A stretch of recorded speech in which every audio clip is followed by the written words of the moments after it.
మరి ప్రభుత్వం ఈ నిర్ణయం తీసుకుంటుంది సికింద్రాబాద్ను జిల్లాగా మార్చడానికి. అదే ప్రభుత్వ ఈ నిర్ణయం సరి అయిన నిర్ణయం కాదని అది ఎందుకంటే మేము పుట్టినాం పెరిగినాం సికింద్రాబాద్లో. లష్కర్ అంటే ఎక్కడ పోయినామంటే లష్కర్. సో అటువంటి మా యొక్క ఎట్లయితే తల్లిదండ్రులు ఒక పేరు పెట్టినరు పిల్లగాడు పేరు మార్చుకోరు. ఇప్పుడు సడన్గా వచ్చి సికింద్రాబాద్ తీసేస్తే ఏ విధంగా ఉంటుంది? అసలు మొత్తం వరల్డ్లోనే twin cities Hyderabad and Secunderabad అనే పేరు మార్చి పేరు పెట్టాలనుకుంటున్నారు. ఏం పేరు మాకు సికింద్రాబాదే ఉండాలి, ఇంకా వేరే మార్పు వద్దే వద్దు. ప్రభుత్వం ఏదో దీన్ని అసలు రూపురేఖను మార్చేసి మల్కాజ్గిరిలో దీన్ని ఒక లొకాలిటీగా చేస్తున్నారు.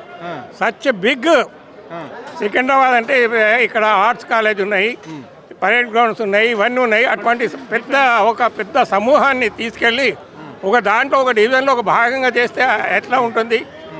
Railway station south central railway station యొక్క జోన్ కూడా ఇక్కడ సికింద్రాబాద్లో ఉంది.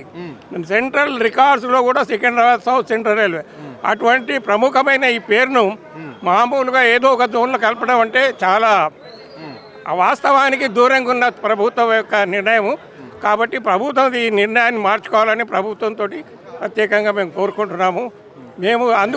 మేమంతా సీనియర్ సిటిజన్స్, మాకు తెలుసు ఎట్లా ఈ సికింద్రాబాద్ డెవలప్ అయింది, ఏ విధంగా ఒకప్పుడు ఇది ఉండే. ఇంత చరిత్ర ఉన్న సీనియర్ సిటిజన్ సికింద్రాబాద్ను మేము మళ్ళీ సికింద్రాబాద్నే రెస్టోర్ చేయాలని గవర్నమెంట్ తీసుకున్న నిర్ణయంను మళ్ళీ మార్చుకోవాలని గవర్నమెంట్తో. నిన్న శాంతియుతంగా ర్యాలీ చేస్తే ఎందుకు మరి ప్రభుత్వం అడ్డుపడి అరెస్టులు చేసి ఎంతమంది? అంటే ఇప్పుడు మీరు ఈ ప్రశ్న ప్రభుత్వానికి అడగాలి. మరి శాంతియుతంగా చేసే వాళ్ళు మా యొక్క హక్కు ఉంది, ఏదైతే దాని ఉందో మా హక్కును మేము అక్కడ శాంతియుతంగా చెప్తున్నాము. కానీ వాళ్ళు దమన నీతితో ఇటువంటి కార్యక్రమం చేస్తే మరి అది గవర్నమెంట్ యొక్క విజ్ఞతకే వదిలేస్తాము. మాకు మాత్రం కావాల్సింది మా పేరు కావాలి, రెస్టోర్ కావాలి సికింద్రాబాద్ అనేది. ముఖ్యమంత్రి అంటాడు ఇందిరమ్మ రాజ్యంలో ఇలాంటి ఏ ఘటనలు ఉండవు, అంత శాంతియుతమే ఇందిరమ్మ ప్రభుత్వం ఈ రాష్ట్రంలో ఏర్పడింది అని ఆయన అంటున్నాడు. మరి ఆయన అంటున్నాడు ఇందిరమ్మ ప్రభుత్వం, కానీ ఇప్పుడు ఏం చేస్తుండ్రు? అటువంటి వాళ్ళ మీద పట్టి అది తీసుకొని ఎక్కిసిపోతుండ్రు. ఇది ఇందిరమ్మ అయితే ఇటువంటిది ఎప్పుడు కోరుకోలేదు. ఇందిరమ్మ కూడా చాలా మంచి పనులు చేసింది. మరి ఈయనేంటి ఉన్న పేరును తీసేస్తున్నారు. ఇప్పుడు మేము ఇందిరమ్మ పేరు తీసేసి ఇంకో పేరు పెడుతున్నామా? కాదు, ఇందిరమ్మనే. అట్లనే సికింద్రాబాదే.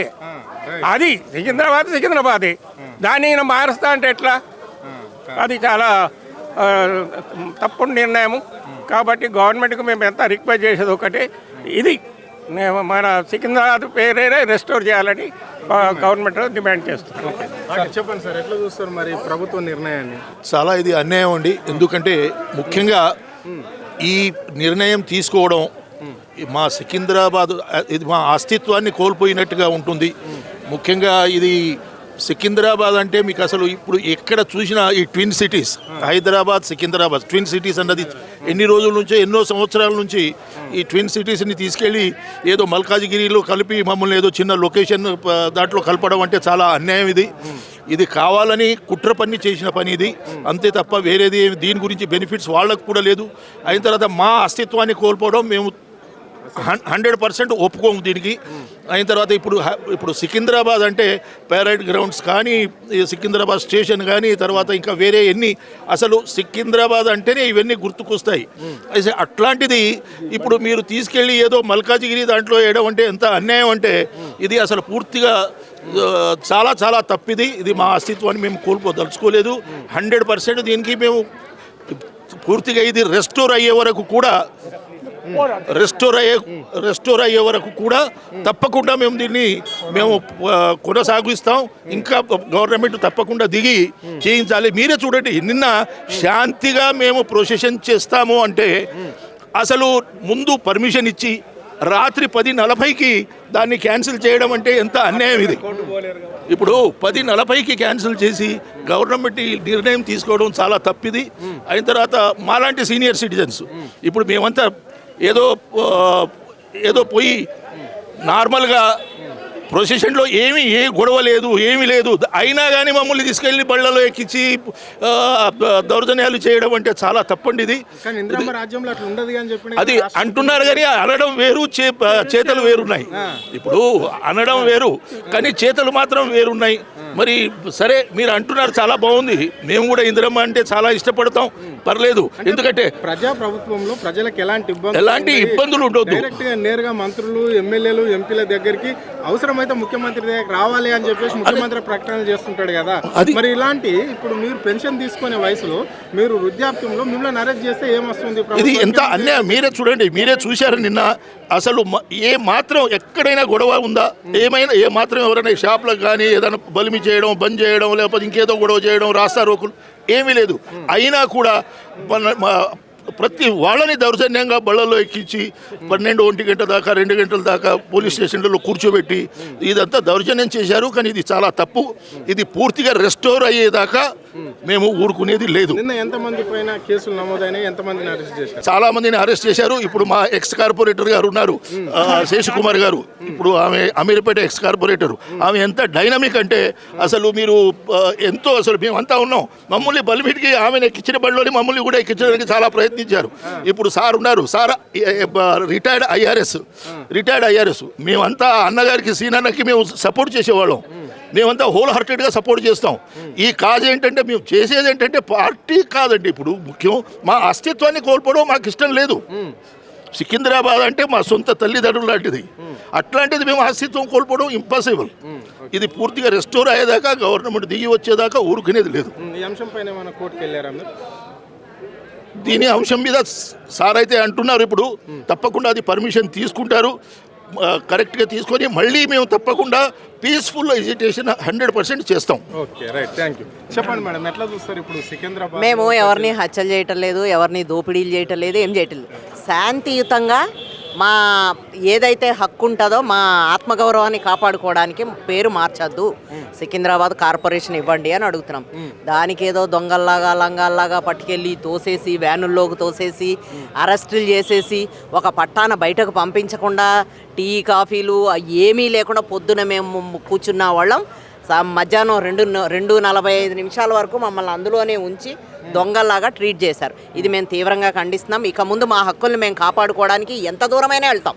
ఇప్పుడు కోర్టుకి వెళ్తారా అని అడిగారు కదా, ఖచ్చితంగా వెళ్తాం కోర్టుకి. ఎందుకంటే ఏ ప్రభుత్వం అయినా ప్రజాస్వామ్యాన్ని తొక్కేయలేదు, తుంగలో తొక్కేశారు మమ్మల్ని. మేము శాంతియుతంగా పీస్ ర్యాలీ అని చెప్పి మొదలుపెట్టాం. దానికి ఏం చేశారు వాళ్ళు? ఏదో ఎక్కడ జనాలు 10 మంది కనిపిస్తే అక్కడే అరెస్టులు చేసి పట్టుకెళ్ళిపోయారు. కాంగ్రెస్ నాయకులు అంటున్నారు కేవలం బీఆర్ఎస్ పార్టీకి సంబంధించిన వాళ్ళే ఆ ర్యాలీలో పాల్గొన్నారు, వాళ్ళే చేస్తున్నారు. లేదు, అందరం కలిసి ఇప్పుడు మర్చెంట్ అసోసియేషన్లు కానివ్వండి, షాపులు కానివ్వండి, ఎవరికైతే సికింద్రాబాదు కార్పొరేషన్ కావాలి అని అనుకుంటున్నారో, వాళ్ళ ఆత్మగౌరవాన్ని వాళ్ళు కాపాడుకోవాలనుకుంటున్నారో ప్రతి ఒక్కళ్ళు దీంట్లో పాల్గొన్నారు. కేవలం బీఆర్ఎస్ వాళ్ళు అసలు ఎక్కడా కూడా బీఆర్ఎస్ వాళ్ళే చెయ్యాలని లేదు. అందరూ కూడా వచ్చి దాంట్లో స్వచ్ఛందంగా పాల్గొన్నారు. ఇప్పుడు మా సర్దార్జీలు ఉన్నారు, సర్దార్జీలు అందరూ కూడా మాకు సికింద్రాబాద్ కార్పొరేషన్ కావాలి ఖచ్చితంగానే వచ్చి పాల్గొన్నారు. కాబట్టి ఎవ్వరూ కూడా బీఆర్ఎస్ వాళ్ళే అని కాదు, అందరం కలిపి చేసినాం, ఇది సమైక్యంగా చేసాం. కాబట్టి కాదు కూడదని ఇదే విధంగా ముందుకు పోతుంటే మరి మీ కార్యాచరణ ఏ విధంగా? మేము ఖచ్చితంగా ప్రతి చోట అడ్డుకుంటాం. మా హక్కులను కాపాడుకోవడానికి మేమేమి వేరే దాని గురించి ఏం కొట్లాడతలే. మా హక్కులను కాపాడుకోవడానికి, మా ఆత్మగౌరవం పుట్టి పెరిగిన ఎవరైతే సికింద్రాబాదీలు అందరూ ఉన్నారో దాన్ని పేరు మార్చి మల్కాజ్గిరి అని ఎందుకు పెడుతున్నారో, ఆ మల్కాజ్గిరి కాదు సికింద్రాబాదే ఉంచాలని మేము పోరాడుతున్నాం. అది న్యాయ పోరాటం. ఇది ఎప్పుడు కూడా మేమేమి దౌర్జన్యంగా చేయటం లేదు, ఇదంతా కూడా న్యాయ పోరాటమే చేస్తాం, లాస్ట్ వరకు చేస్తాం. ప్రజలకు ఇచ్చిన విషయమే కావచ్చు, అనేక హామీలు కూడా ఇచ్చారు మేడం. ఇగోండి, కాంగ్రెస్ ప్రభుత్వమే అరాచక ప్రభుత్వం. ఎందుకంటే ప్రతి చోట భయపెట్టి ఏదో మమ్మల్ని నిన్న భయపెట్టించేద్దాం అనుకున్నారు, అది సాగలేదు. మేమంతా కూడా దేనికైనా రెడీ అని నిలబడ్డాం. ఒకవేళ మమ్మల్ని పోలీసు లాఠీ చార్జీ చేసినా సరే మేము ఖచ్చితంగా దానికి ఎదురొడ్డి నిలబడి పోరాటం చేయడానికి అని రెడీగా ఉన్నాం. కాబట్టి మాకు ఎటువంటి భయాందోళనలు లేవు. కాబట్టి అరాచకం చేసి తొక్కేద్దాము. ఎవరు కూడా ఇక్కడ 6 గ్యారంటీల సంగతి వదిలేయండి. తులం బంగారం ఏమైంది, 6 గ్యారంటీలు ఏమైంది, ముందు డివిజన్ పరిశుభ్రత ఏమైంది? ఎక్కడా కూడా ఆఫీసర్లు అందరూ కూడా ఎవరి మాట ఎవరు వింటలే. కేవలం డబ్బు సంపాదన మీద ఉన్నారు ఆఫీసర్లు కానీ ఎవరైనా కానీ. అందరూ కూడా ఎవరిని దోచుకు తిందామా అనే అరాచక ప్రభుత్వం వచ్చేసింది. కాబట్టి ఈ ప్రభుత్వం అతి తొందరలోనే అంతమొందిస్తాము. మా ఉనికి మేము కాపాడుకుంటాం.